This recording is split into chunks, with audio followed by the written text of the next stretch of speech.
Welcome to the Top Shelf Podcast. I'm John Nolan from vistage.ae. Today, we're joined by Tuhin Banik, the founder of a company by the name of Thatware LLP, a company that was formed in 2014. Welcome, Tuhin. Yes, thank you, John. Thank you so much for having me on this show, and I'm really great to be a part of it. Super. Well, look, I'd like to start, Tuhin, by just asking you if you could tell me a little bit about your company and about your role as the founder of the company. What's your current role? Yeah, so first of all, I represent a company known as Thatware. So I'm the CEO of Thatware. So the purpose of Thatware is to revolutionize artificial intelligence driven digital transformation or digital marketing. The reason is quite simple. I'll just give a short 1 minute of introduction. The thing was that the digital industry was going nowhere. Everything was just like you can say bread and butter kind of a strategy, or everything was quite reactive. Now, almost 8 years back, I felt that this is the need of the hour where businesses should utilize some of the most cutting edge technologies like AI, information retrieval, machine learning, data science to get the most out of it. And if that can be blended into the field of digital marketing, then this can break all corners and this can really make a campaign more proactive. So having said that, this is where I have started Thatware. So the Thatware full form is simple: the happy and Tuhin. Tuhin is my name, happy is my nickname. People also like tells me happy in my surrounding, and where I have just derived from software and hardware, because my intention was that if you want to prevail in the field of digital, that just like you need a software and a hardware, so you'd be needing a Thatware as well. So this is how Thatware has been like brought into the existence. Now, coming down to the role of me, so it's quite simple.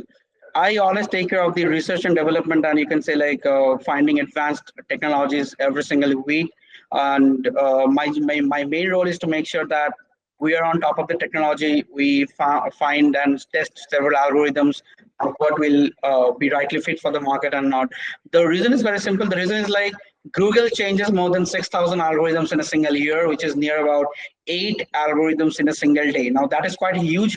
No matter if you are a startup or if you are a part of a Forbes 200 or even Inc. 500 companies, but the thing is that battling through 18 algorithms in a single day is a thing of like it's quite challenging for every businesses. Now to eradicate that, to make sure that every company is well navigate through this changing environment or this changing algorithm, there should be a proper policy and people should know what the algorithm changes are. So having said that, my role is that me along with my team of data science people, because I do have my master's on AI. So what we do is like we test and we develop several strategies and several innovative outcomes and algorithms by which we can which we then pass to our team leaders and all, and which then they incorporate to our campaigns and the products and so on. So this is pretty much of the briefest background about me and Thatware and what my role is. Amazing. And so tell me, where do you operate the business out of? Which countries? It seems like it's a global. Your clients may be global. Where's your workforce based? Yeah, so we have our physical offices in India, in Melbourne, and in Dubai. So we have 3 offices from India, from the eastern side of India, on Kolkata. So the name of the place is Kolkata. So we have 3 offices down there where we have an approximate team size of somewhere between 145 to 155 team members in-house. Then we have another office in Dubai, which is in Al Furzan. So in Dubai, we have a team strength of around 15 members who takes care of all the branding, marketing, and the PR activities. By the way, in India, we have all the operations because the IT team of India is great. And in Melbourne, we have around a team of 8 to 9 people whose job is to just deep dive and do all the hardcore research. And they work closely with me because we take care of all the heavy duty and like to make sure that all the resources are in proper order. Apart from these 4 physical offices, like these 5 physical offices, we have few virtual, like it's not virtual, but we have an entire team of people from Philippines, from London. We don't have physical existence there, but there is a wide range of people who works full time for us to take care of our other side of the things, such as for analytics, it's the UK, for the translational things, because we work with a lot of multilingual campaigns, so it's on the Philippines. And even apart from that, we also work with a lot of affiliates because like we are one of the largest like SEO service providers for various niches like healthcare or B2B, B2C. So there is a time like we felt the need of the hour for conversion rate optimization. So for nurturing the conversion, we also have a small virtual team in Malta as well. So that take care of all the conversion to optimize the website based on a lot of the UX, UI, lead magnets, and so on. So this is our team size with a combined team strength of near about 175 to 80 people in-house. Now, if I consider the virtual, this is near about 200, but we are planning to expand more. We are planning to open one more office in Dubai later down this year and one in Poland. So and we are trying to make sure that our employee touch is near about 275 by later end of this year until November. So that's our futuristic goal. And yeah, that's it. So I'm fascinated to get your view on how to manage such a global workforce, because that must be a challenge. But I'm sure you've got plenty of tools, and I'd love to know how, as the leader of the business, how do you manage that global workforce spread over so many different territories? Yeah, so for simplifying this thing, so I'll just divide into 5 work areas that defines the entire operation. So the first one is sales. So for sales, we are using CRM such as Salesforce. Now we have custom integration of Salesforce out there. So where all of our sales team, so they are well balanced and well in line with the Salesforce. So Salesforce really gives us a good exposure in how we are trying to tackle the leads, and proper segregation between the warm, cold, and whom to nurture, whom to follow ups, and so on. So Salesforce is pretty much for the sales team, and that's quite automated. Apart from that, the second thing goes down to the marketing, and also for the marketing. So we do use a lot amount of like in SaaS applications like SEMrush, like Ahrefs, like BuzzSumo, and the list is on. Like if I go and tell, so we use more than 50 plus softwares on the go, and we use for doing several things, for brand listening, for social listening, for optimizing our reputation, to find opportunities for, you can say, for an outreach. Now there are several other things. So for branding and marketing, we use all such tools to find an opportunity within the marketplaces, and the list is huge. But some commonly is that we use are like SpyFu or SEMrush, Ahrefs, and so on. The third thing that you normally do is on the accounting thing. So accounting, we do have a full built-in automation from Odoo. So Odoo we have a custom developer of Odoo. So our accounting is pretty much automated, and we support more than 40 plus integrations. Doesn't matter if it is a PayPal or if it is a virtual account, if it is a physical bank account. We even have our banks in more than 16 plus countries, and those are physical bank, including Europe. We're covering the entire Europe, the US market, the Canada market, the Australian market, the Singaporean market, and the entire Gulf and the Middle East. So we have more than 16 plus physical bank accounts, and apart from that, there are several other ways. So that's quite automated as well. The fourth point is the operation, the entire operation, how the work is being done and how the work is not being done. Now in here, we have a proper balance of both human driven and automation. So automation we only use for taking an automated feedbacks from the client, nurturing the feedback, making sure that all the tick boxes are done, making sure that all the task lists are being listed automatically, and like we have built-in webhooks by which we can actually visualize in a graph format that what's being done on the campaign, how the progresses are being made, which client has the highest score, or if there is a decline. And we follow a strategy known as start, stop, keep. So every week we plan that which new strategy should be started. We plan which strategies should be stopped because they are not working, and which strategies we should keep.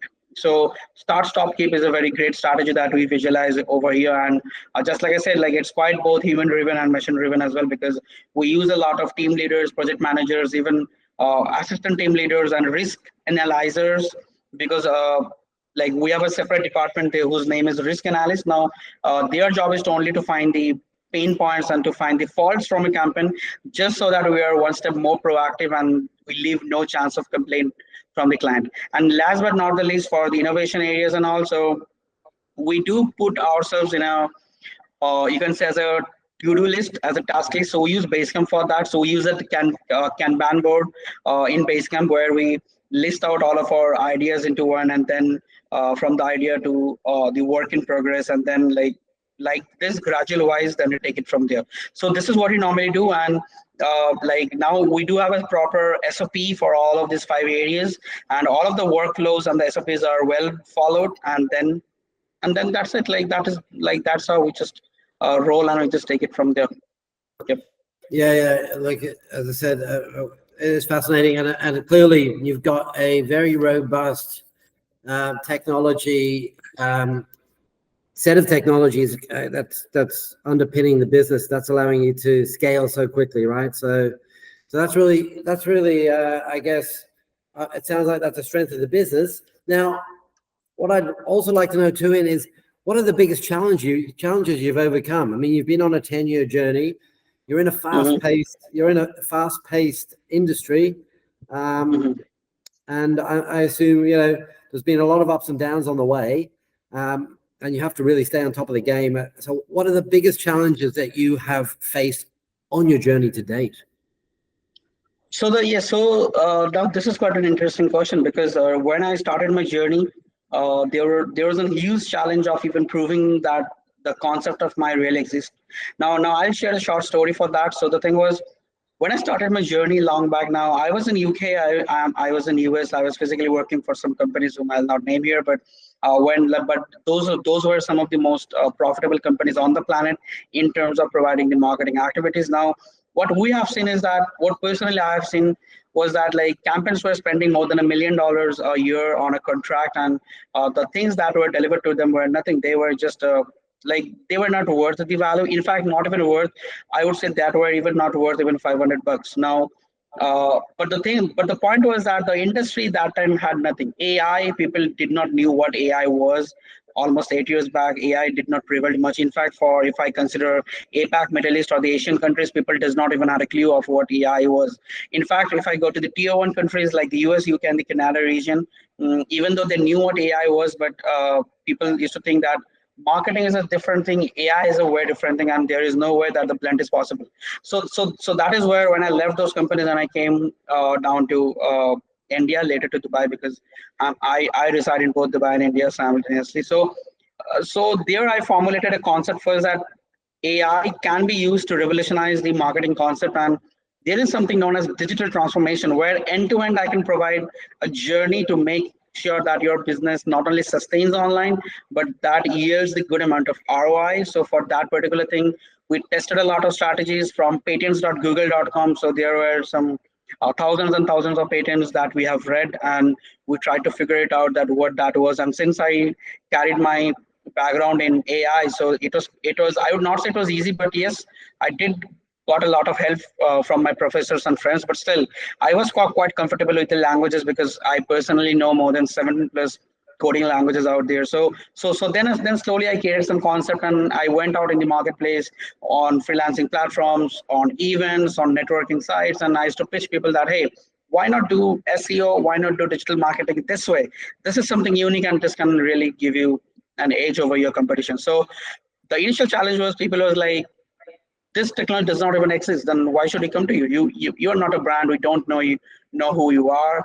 You don't have any existence. You're just a kid. You're just a boy. You don't even we don't even think that you are in your early 20s. You don't even have a market experience. So we're sorry, we cannot give you the chance. So that was quite a challenging period for me, and the way by which we overcome and I overcome why is quite emotional, because what I did was, since I was jobless that time, so I spent my lifestyle in the most nominal way.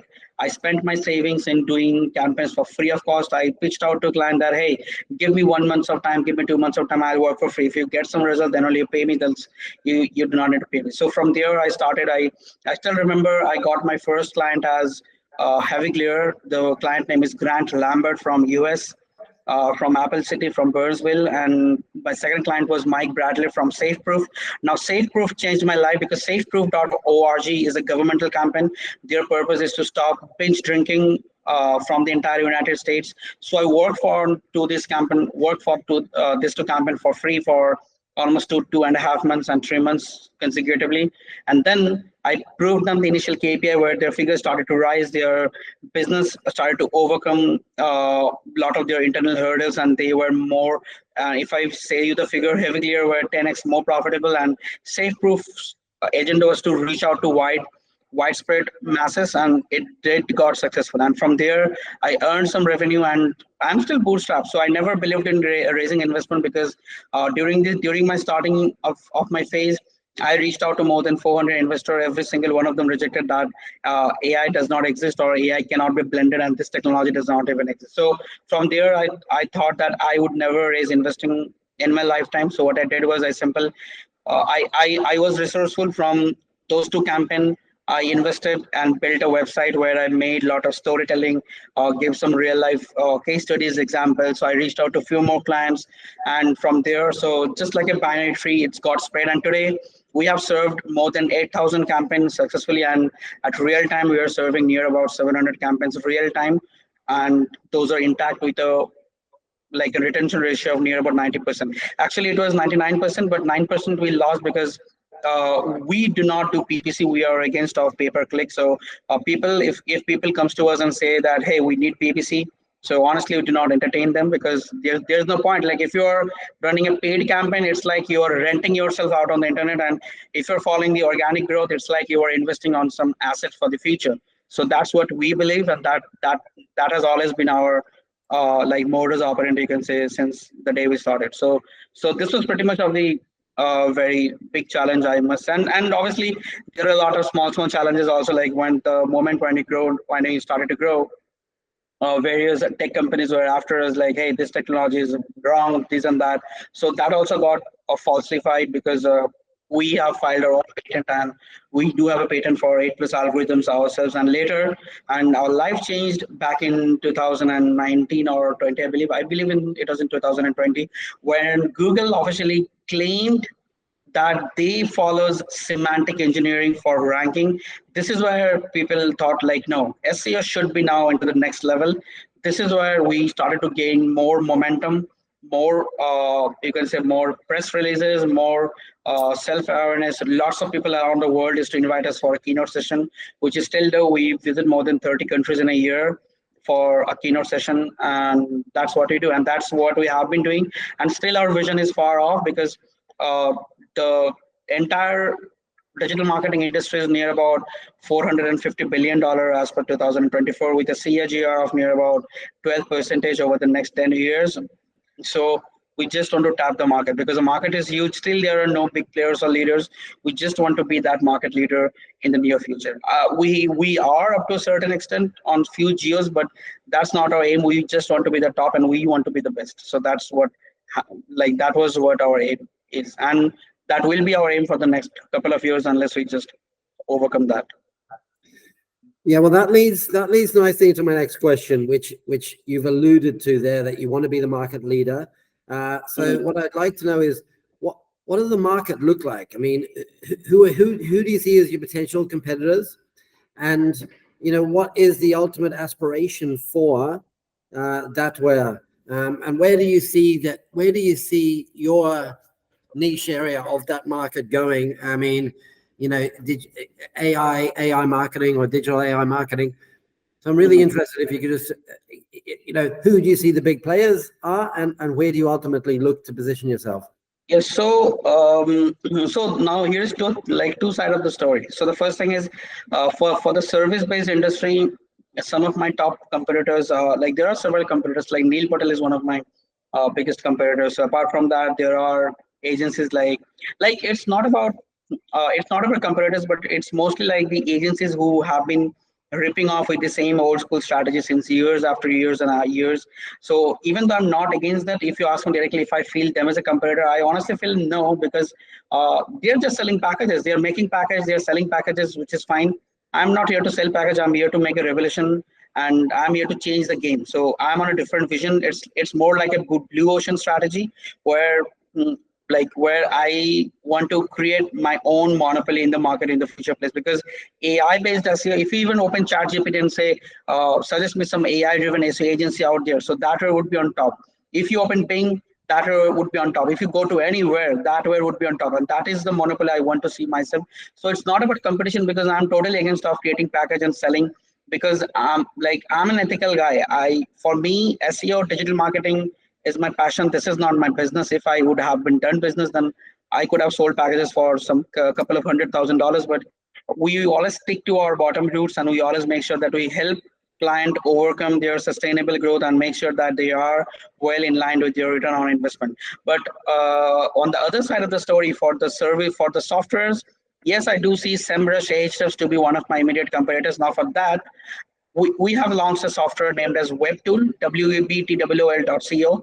WebTool is on the build phase. We have not launched that yet on the market because we are testing that. So WebTool would be their competitor.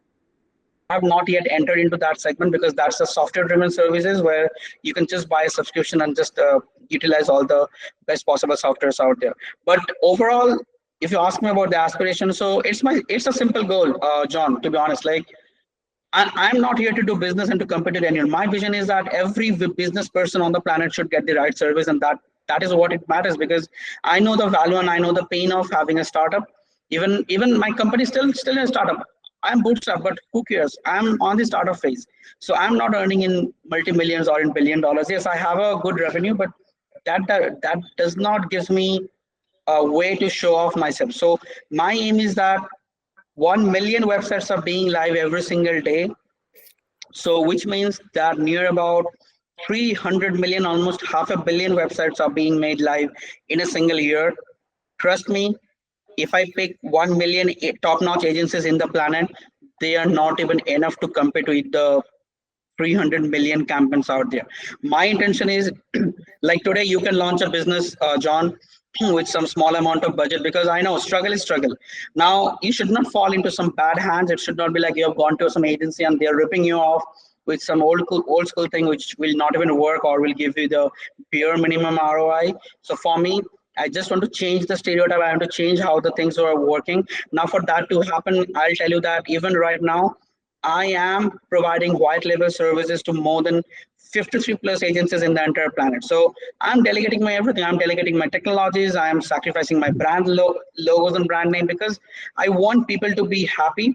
Because if you search on Google, uh, Datter's tagline is the partner in your happiness. So if you just open anywhere, because we just want that you to be happy launching a business, and you should be like, your online inventory is like your home, and I'm no one to destroy anyone's home. So our home should be full of love, prosperity, and care, and that is what we are here for. So that would be my aspiration. Like every single people should do that. If someone does this thing like me, I would even I would even appreciate that person more, even considering them to be my competitors, because my aim is not to work with so much client at the moment. My aim is to make an impact on the society, because there are this all pain points struggling moving through, and I just want to resolve that. That's all. Yeah, that's brilliant. I mean, I think there's lots of studies saying that if you're just in business to make money, you're in business. You're not going to last very long. You have to have yes, you have to have a cause that's greater than commercial success. The commercial success becomes because you are making a difference, right? Yep. So Tuhin, look, if what I would like to do is pose a question, which is, say you've got somebody out there that knows nothing about AI-driven marketing or AI SEO services, and they've got their head in a space where they're looking at SEO services through a traditional model with a traditional agency. How would you convince them of the benefits of what you're offering?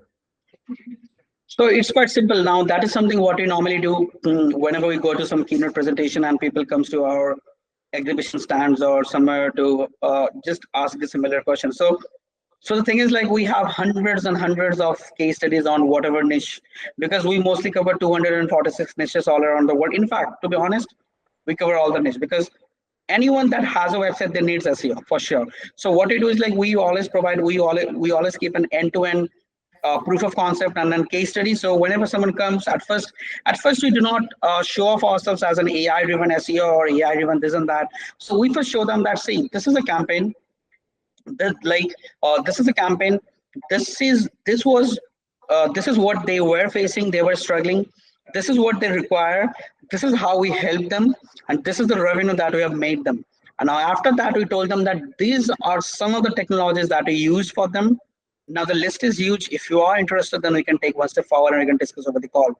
So that's how we take it. Like, it's not like we just stand and we just say, okay, this is the algorithm, this algorithm will do this algorithm will do that. No, because I treat a single person, like people in front of me, to be a layman in this particular field. I treat them, they have zero to no knowledge on this particular field. So, but the only knowledge every business owner should keep, or which they keep, is they believes in ROI. Every single person believes in return on investment. Every single person believes in key performance indicators, and every single people believes in how much revenue or money they are making end of the day. So that is what we prove them first, and then we justify that proof and the logic with our proof of concept and case studies, which involves all sorts of AI or the strategies or this and that. And that's how we just collectively and holistically make them believe that this is the technology which we need and this will be the future. So that's how we take it forward.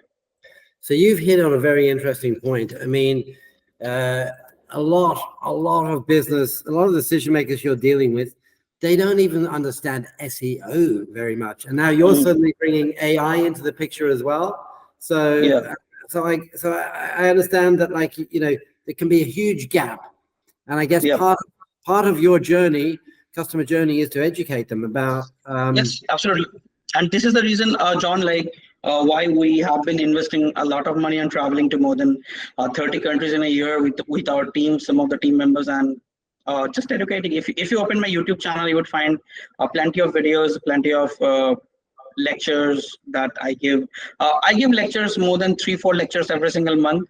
Now I even stop recording videos because it has been quite common for me, but that's what I do. Like I love to raise awareness. For me, marketing, see, marketing is a different thing, but for me, I'm just trying to increase the awareness, because yes, you're right. Like SEO is different, AI is different. Both the things have their own uh, cons, but I'm trying to combine and make it some revolutionary product. So people do have a lot of questions out there, and just like I said, that I always play in solving the trigger or the pain point. Now, this is one of the golden rule of marketing, John. If you focus and if you just solve someone's pain point, it doesn't matter if you're using AI or if you're using some rocket science, people will believe in you. Just like Elon Musk, like his vision was to just use reusable rockets or use some technology.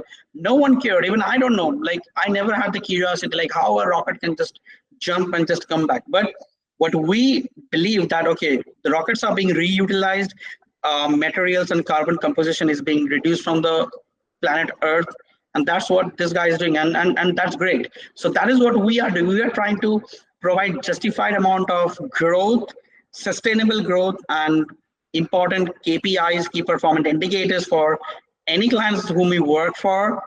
Half of the client don't care about our technology, but they care about our brand, that this is the brand whom we can trust. Even I don't know if I'm allowed to share a screenshot, a screen here or not, but if I can, then while speaking with you, I have just got a feedback from my client, one of my recent client from Australia, and she just said that this was my greatest decision to hire you guys last month. And she's a new client, she just appreciated it just now while I was speaking with you. So this was the thing, John. Like we believe in making sure that you are happy growing your business.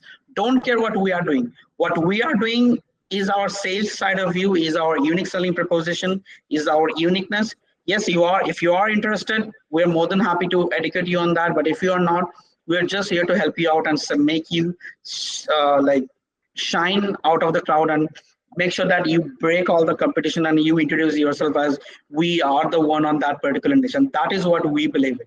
So that is how even we work for the campaign. No, brilliant. I get it. I mean, look, at the end of the day, if you're giving the results and SEO, if everyone's SEO is improving and you're providing a greater service than maybe some of the previous agencies or service providers they've had, then that is the evidence, right? But also, I guess some people, a lot of them, want to be taken on a journey of education as well to understand maybe how it works. Okay, so you're obviously a busy guy. I mean, you're running a big empire. You say you're only a startup, and I understand. I can see your sort of mentality in that space, but you do have a big footprint around the world. So, you know, you're a busy guy. What do you do in your spare time to switch off? In my spare time, mostly if you ask me, I don't have a spare time because I just live 4 to 5 hours a day only. So either I'm on any of my offices or either I'm just traveling all around the globe. I do have residency in more than 3, 4 countries, I believe. So the thing is, I'm like, the first thing is I'm always working, whether it is Saturdays or Sundays, doesn't matter. I'm always working. I believe this is the right time for me to work, because down the line when I'll be quite older, I will not be having this energy. So let me utilize the energy now. I can relax at later point of the time. But still, yes, but still, when I do have some time, I spend some time with my daughter. So my daughter is just 3.5 years old. So I do spend time with her, or I just go out on some short trips with my family, my wife, my daughter. My family is very small, wife, daughter, that's it. And I do consider my office people also to be my family. So if you see my GMB, Google My Business, or anything about us, so you would find that every year we even do more than 3 to 4 trips, foreign trips, with our team members. Obviously, the best performers. It's not like I'll just take 170 of them. No, but yes, we do take at a time. We do take more than 50 plus people at a single shot. So yes, I do spend my time with my family, whom I consider my wife and my daughter, and also my family people. And I feel really great to be in a good atmosphere. And apart from that, sometimes maybe I watch some movies. I'm a heavy good fan of thriller movies. So thriller movies, whenever some movies comes out, I'm too busy or lazy to go out on a movie hall, but Netflix, this and that. So yes, I do watch those, but mostly I'm trying to innovate something, do my own studies, like trying to come up with something new, or travel. So if I get maybe 1 or 2 days off, then I'm always off to somewhere. Obviously, along with my family, or my family, or my office colleagues, or something like that. But this is normally what I normally do. Just try to keep myself busy, or do some small leisure trips around the world, so that I'm a bit relaxed. And yeah. Great. Now, also, have you got a favorite? Do you have a favorite book or influencer that you follow, or a podcast that you would recommend? I do follow a lot of or listen to a podcast or book even. So for book, uh, like one of my favorite book I would say is Dan Ariely, which is like uh, predictable irrational, or irrational predictable irrational, yes. And apart from that, I do read a lot of marketing books like Rich Dad Poor Dad. So I'm a like you can say, like, I'm a lover of both philosophy, psychology. So psychology based marketing, philosophical books, so which I sometimes read, yes. But but rather than book, I'm not really a book guy. But rather than book, yes, I do watch a lot of videos, short videos or long videos, yes, every time. So podcast, yes. Name, if you ask me, there is plenty. So there are plenty. So Beer Biceps is one of my favorite podcaster. His name is Which one? Beer Biceps. So the Beer Biceps, BWR, Beer Biceps. So Beer Biceps is one of my favorite podcasts that I do admire or listen. But that's not the end. Like, you can tell me that I mostly look out to every single informative videos that I ever come across, YouTube or wherever. It doesn't matter. So wherever I find some information, like, I love to gain knowledge regarding technology or cosmos. I'm very much into cosmos. I love sky. I love NASA also. So cosmos, science, this and that. So yes, so I do love all of them. So yeah, pretty much. So that is something that I do. Okay, very good. And final question is, what Yeah. advice would you give to an 18-year-old or a young entrepreneur that's starting out on his or her journey? What advice would you give to them? So see, my best and the most ethical advice that I give, I think that would be just one page, that if you see a small pain point that is prevailing in a society or in a marketplace or in a business whatsoever, if you are able to solve that pain point, you would be the next successful entrepreneur. You would be. Like today, if you see any of the famous entrepreneurs out there, they solved one or the other thing. They solved any of the other things. So the thing is that if someone is an 18-year-old, and if they are very much of an explorative nature, so the thing is quite simple. So the thing is, like, um, if they feel that, okay, there is certain pain point which is existing or which is prevailing on the market, and this is something that needs a change. So if they believe that there is something that needs a change, then you should be that change. So that is where now the moment you can identify what the pain points are, what you what you need that change to be, and how you can overcome that. You have become 50% entrepreneur just there yourself, and then it's just the execution, working hard, networking, collections, ideation stage. If someone goes for an investment round, that's good as well. But yeah, so that as well. So, but the thing is that you need to first make a change to be the change. So that is what I have to say. Yeah. Look, that's great advice, and I know, like, if you look at the bigger success stories, what the Googles of the world, the Amazons of the world have done is they have solved a pain point, or they provided a service superior to anybody else that billions of people needed. And literally billions of people are using their products, right? Yeah, absolutely. That's true. Yeah, because unless you're solving some pain point, then you cannot really do, like, you cannot really be someone. You just need to just, like, you cannot really be a good entrepreneur. And it's not even an entrepreneur, but if you are on this planet, then make a change and then go. So that's what I believe. Whether that is a small change or big, doesn't matter. But be the change. So that is what I always say. Excellent. Tuhin, look, it's been a pleasure to chat with you today. Congratulations on the journey you've had and the success you've had. Absolutely. Like you're like yes, it was even a pleasure. Like, even if you ask me, I really felt great for this entire podcast, because it's more like I'm on a good flow. I did have a great positive vibe with you, so you have been a great host. I must appreciate that, and yeah, like, even I would appreciate your time also for taking me on the chat show, because I felt great, because there are certain things that the industry needs to know, and the industry needs to change also to a certain way. So I think this would be a useful discussion on the podcast. No, I appreciate the kind words, and look, it looked to me like you're still in the early stages of what's going to be a very successful journey. So good luck with the future. Thanks for the chat today. Yeah, thank you. Thanks, John. Bye. Thank you very much.